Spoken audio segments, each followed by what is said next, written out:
95% of men over 60 are training the wrong muscle fiber. Not the wrong muscle, the wrong fiber. And that one mistake is quietly erasing their ability to catch themselves before a fall. Stand up fast from a low chair, or sprint across a street when a car comes out of nowhere. Here's the fact that should stop you cold. Your body has two main types of muscle fibers. Slow twitch fibers, the ones built for endurance, walking, standing, mowing the lawn. And fast twitch fibers, the ones built for power jumping, sprinting, catching your balance in a split second. After 60, if you're not doing heavy resistance training, you lose fast twitch fibers up to 3 times faster than slow twitch fibers. 3 times faster. Not gradually declining together. One type is nearly free-falling while the other holds relatively steady.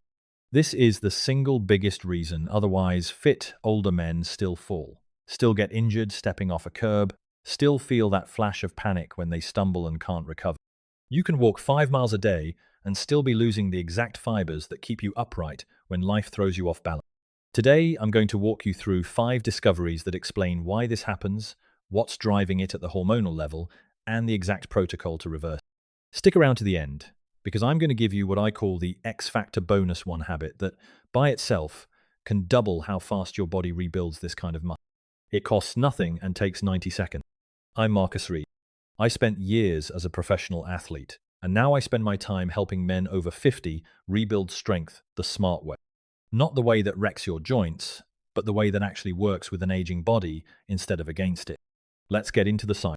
1. The motor neuron dial. Arthur, 70, told me he thought his knees were finished. He'd stopped climbing stairs 2 at a time years ago, and lately even getting off the couch felt like a negotiation. He assumed it was arthritis. It wasn't his knee. It was his motor neuron. Here's the mechanism nobody explained. Fast twitch fibers don't die on their own. They're connected to specific motor neurons, the nerve cells that send the fire signal from your spinal cord to the muscle. As we age, we lose motor neurons, and the ones that go first are disproportionately the large, fast-firing neurons that control fast twitch fibers. When a motor neuron dies, every fiber it controlled goes silent. Some of those orphaned fibers get adopted by nearby slow-twitch neurons, but here's the catch. Once adopted, they convert. They start behaving like slow-twitch fibers. So you're not just losing fast-twitch tissue, you're watching it get quietly reassigned to a job it wasn't built. This is why the fix isn't just move more. Walking recruits slow-twitch fibers almost exclusively. It's a fantastic habit, but it does nothing to keep those fast-firing motor neurons alive, because it never asks them to fire. The nervous system follows a simple rule: use it or lose it, and it applies to neurons before it even applies to muscle. The protocol here is explosive, low-volume movement. Twice a week, after a proper warm-up, perform 3 sets of 5 to 6 reps of a controlled, explosive movement. Think a sit-to-stand where you rise as fast as safely possible, or a light medicine ball chest pump. The weight or resistance stays moderate. The intent behind the movement is what matters. You're trying to move fast, not necessarily move heavy. Rest a full 2 minutes between sets, because motor neuron recruitment doesn't respond well to fatigue. I know what you're thinking. Explosive movement at 65, 70 years old sounds like a fast track to a torn something. Here's the objection handle. The injury risk with fast twitch training doesn't come from speed, it comes from doing speed work on a joint that hasn't been prepared with a proper warm-up and without controlled range of motion. A sit-to-stand from a stable chair, done explosively on the way up and controlled on the way down, puts less shear force on your knees than a poorly executed slow squat with bad form. Speed isn't the danger. Sloppy technique is. Arthur started with sit-to-stands from an elevated bench. 8 weeks later, he wasn't thinking about his knees on the stairs anymore. He was thinking about how fast he could get up. So we've solved the nerve side of the equation. But even if the neuron survives, the fiber itself has to actually grow. And that depends on a completely different switch, one that gets thrown less and less as testosterone and growth hormone decline. That's Nick. 2. The mTOR shutdown. Ray, 63, had been lifting weights 3 days a week for over a year and couldn't understand why he wasn't building any visible strength. He was doing everything right by 30-year-old standards. The problem was, his body wasn't 30, and the biochemical switch he was relying on doesn't flip the same way. That switch is called mTOR, mechanistic target of rapamycin. Think of mTOR as the construction foreman for muscle. When you lift something heavy enough, mTOR gets the signal and calls in the crew. Amino acids get shuttled into the fiber, new proteins get built, the fiber thick. In younger men, a moderate stimulus is enough to get that foreman's attention. After 60, the mTOR pathway becomes measurably less sensitive. Researchers call this anabolic resistance. It takes a bigger mechanical signal to trigger the same building response. Ray's weights weren't heavy enough to clear the higher threshold his 63-year-old body now required. There's a second player working against you here too, myostatin, sometimes called the muscle brake. Myostatin's entire job is to limit how much muscle you're allowed to build, and its activity tends to increase with age, acting like a governor on an engine that's already struggling to rev. The protocol to override this is precise. You need to train in the 75 to 85% of 1 rep max range for 4 to 6 reps, across 3 to 4 sets, twice a week per muscle group, with 2 to 3 minutes rest between sets. That intensity range is what forces mTOR past its raised threshold. Lighter weight for higher reps mostly trains endurance and slow-twitch fibers. It feels productive, but it's not sending a strong enough signal to the fast-twitch machinery. Now, before you picture yourself under a barbell that could crush a car, let's handle the objective. Heavy is relative to your current 1 rep max, not an absolute number, and it doesn't require free weight. A leg press machine, a chest press machine, or resistance bands anchored for high tension can all get you into that 75 to 85% zone, with joints fully supported and a controlled path of motion. The risk isn't the intensity, it's skipping the 2 to 3 weeks of technique building at lighter loads before you climb into that. Build the pattern first, then load it. Ray adjusted his loading, added that intensity range twice weekly, and within 10 weeks, he was measuring strength gains he hadn't seen in 3 years of lighter training. We've now covered the nerve and the building signal. But there's a third piece that most men completely ignore, and it might be the most damaging one of all because it doesn't just slow muscle growth, it actively eats away at the tissue you already have. 3. The cortisol catabolic trap. Dennis, 66, was doing everything he thought was discipline. Early mornings, long cardio sessions, minimal rest days, a stressful job he refused to slow down. He was losing muscle faster than men 10 years older than him who trained half as much. The problem wasn't effort, it was cortisol.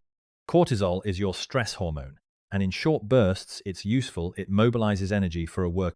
But chronically elevated cortisol, the kind that comes from poor sleep, constant psychological stress, and excessive low-intensity cardio without adequate recovery, is catabolic.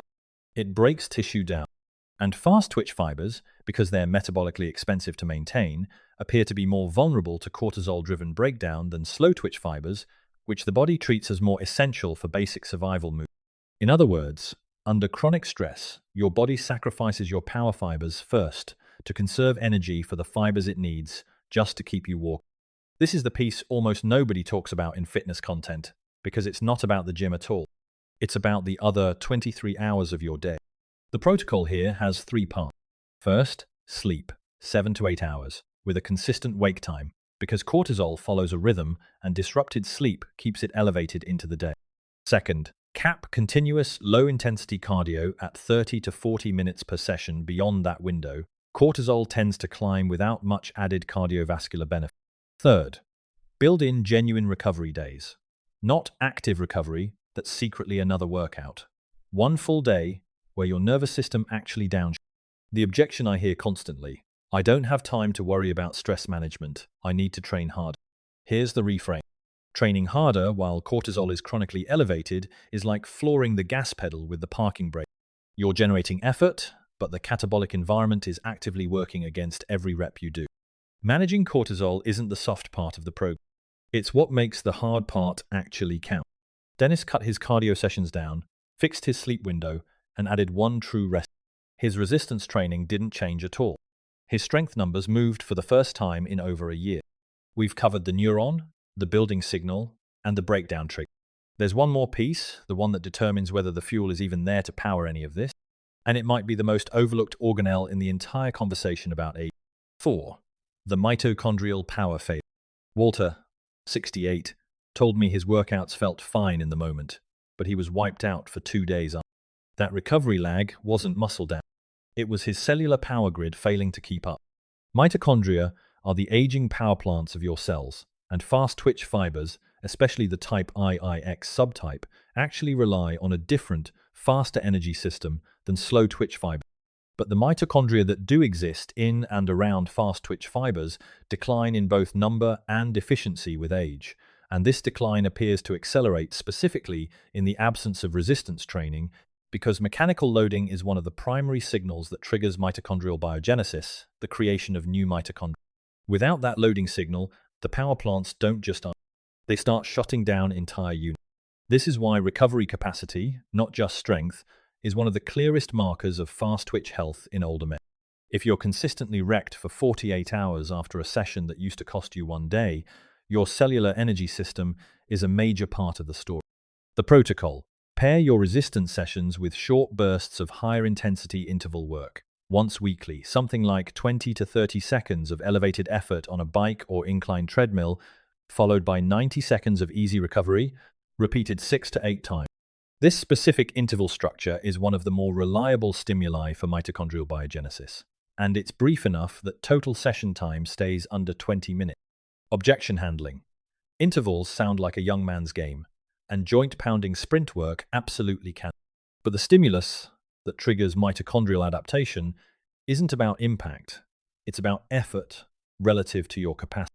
A stationary bike or an incline walk removes the impact almost entirely while still driving your heart rate and metabolic demand into that adaptive zone. Walter added 1 interval session a week. Within 6 weeks, his 2-day recovery fog had shrunk to same-day soreness that cleared by morning. Before we get to the bonus round, I want to know where you actually are right now. Down in the comments, tell me this: when was the last time you had to catch your balance suddenly, whether it was a curb, a wet floor, or just standing up too far? Was your body ready for that moment, or did it catch you off guard?